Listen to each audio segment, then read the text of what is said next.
Sebelum masuk Islam, Umar termasuk orang yang paling keras permusuhannya terhadap Rasulullah SAW.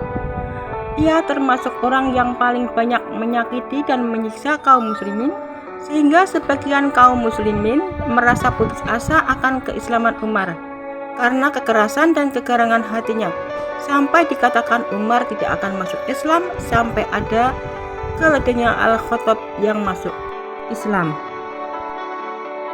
Namun, semua ukun-ukun manusia di bawah kekuasaan dan kehendak Allah Subhanahu wa taala, dan Allah Maha Mampu atas segala sesuatu. Rasulullah SAW pernah mengatakan kepada Ummu Salamah, "Wahai Ummu Salamah, hati seorang anak Adam berada dalam jari jemari Allah. Barang siapa yang Allah kehendaki akan diberi petunjuk, dan barang siapa yang Dia kehendaki dia akan disesatkan." Umar bin Khattab adalah Abu Hafs Umar Al-Faruq bin Khattab bin Naufal bin Abdul Uzza bin Adi bin Ka'ab bin Lu'ay bin Khattab bin Ghaib Al-Quraisy. Nasab beliau bertemu dengan nasab Nabi SAW pada kakek keempat, yaitu Ka'ab bin Lu'ay bin Ghalib. Beliau digelari Al-Faruq karena beliaulah yang melimpahkan Islam di Madinah, dan karena Allah Subhanahu wa taala menampakkan secara jelas antara kekufuran dan kebatilan. Sahabat Ibnu Abbas mengatakan, orang pertama yang berani menampakkan Islam di Mekah adalah Umar bin Khattab. Beliau dilahirkan 13 tahun setelah tahun gajah.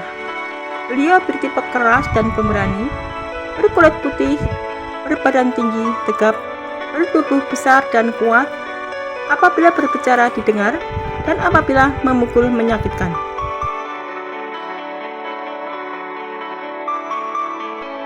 Di masa jahiliyah, ia dididik oleh sang ayah Al-Khattab dengan didikan yang keras. Ia dibebani untuk menggembala untanya setiap hari. Hari-hari yang melelahkan dan memberatkan sering ia lalui, dan ia pun sering mendapat pukulan bila pekerjaannya tersebut ada yang kurang. Hal itu semakin menambah kekerasan hati Umar.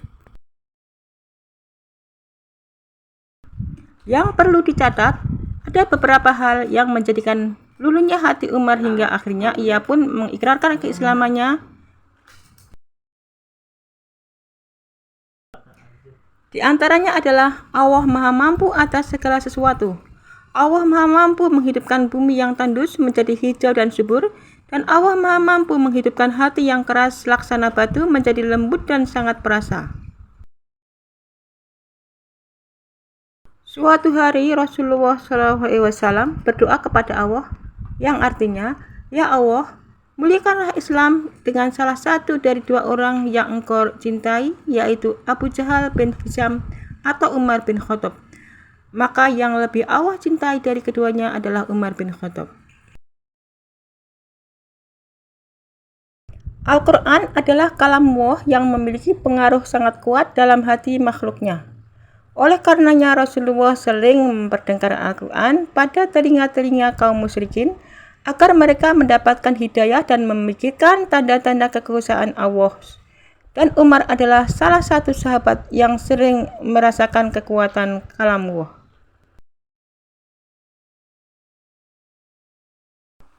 Berkata Al-Hafidh rahimahullah, di antara yang mendorong Umar masuk Islam adalah apa yang ia dengar di rumah saudarinya Fatimah dari ayat-ayat Al-Quran. Setelah keislaman Umar, kemuliaan dan kekuatan Islam semakin bertambah. Sahabat Ibnu Mas'ud radhiyallahu anhu mengatakan, "Kita senantiasa menjadi mulia semenjak Islamnya Umar." Beliau juga mengatakan, "Aku memandang tidaklah kami dapat sholat di Baitullah kecuali setelah Islamnya Umar. Setelah Umar masuk Islam, ia memerangi kaum musyrikin hingga mereka membiarkan kami mengerjakan sholat." Tatkala datang perintah hijrah, sebagian kaum muslimin meninggalkan Mekah dengan sembunyi-sembunyi khawatir akan makar kaum Quraisy. Namun Umar berangkat hijrah ke Madinah secara terang-terangan. Darah bersamanya ada 20 sahabat Rasulullah. Di antara keutamaan dan keistimewaan sahabat Umar yang lain adalah Abu Hurairah meriwayatkan bahwa Rasulullah SAW pernah mengatakan, tatkala aku tertidur, aku melihat diriku berada di surga. Tiba-tiba aku melihat ada seorang wanita sedang berwudu di samping sebuah istana. Aku menanyakan, milik siapakah istana itu? Lalu dikatakan milik Umar. Maka aku melihat kecemburuan pada diri Umar sehingga aku pun pergi meninggalkannya. Kemudian Umar menangis seraya mengatakan, pantaskah aku cemburu kepadamu, wahai Rasulullah?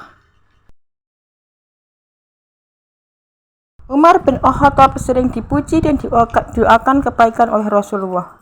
Rasulullah SAW mengatakan, seandainya ada nabi setelahku, maka ia adalah Umar bin Khattab. Hadis riwayat Tirmidzi 3686.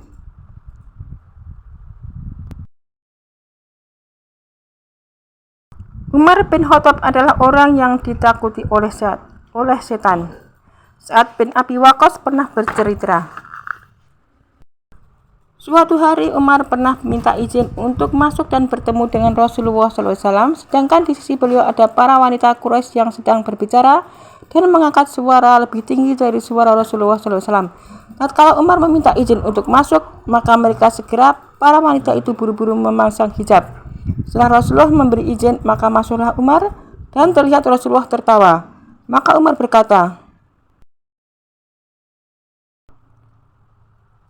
Allah telah membuatmu tertawa, wahai Rasulullah. Rasulullah menjawab, saya heran melihat tingkah para wanita itu. Tatkala mereka mendengar suaramu, lantas buru-buru mereka memasang hijab. Maka Umar berkata, bahkan engkau lebih berhak untuk disegani oleh mereka, wahai Rasulullah. Lalu Umar mengatakan pada para wanita tersebut, wahai para musuh jiwa-jiwa kalian, apakah kalian segan kepadaku sedangkan kalian tidak segan kepada Rasulullah? Mereka menjawab, iya, karena engkau lebih keras dibandingkan dengan Rasulullah. Maka Rasulullah mengatakan, wahai Ibnu Khattab, demi zat yang jiwaku berada di tangannya, tidaklah setan bertemu denganmu di suatu jalan, melainkan ia akan mengambil jalan yang lain dari jalanmu. Umar sering mencocoki kehendak Allah dalam beberapa kejadian. Umar adalah orang yang apabila melihat sesuatu di dalam mimpinya, maka Allah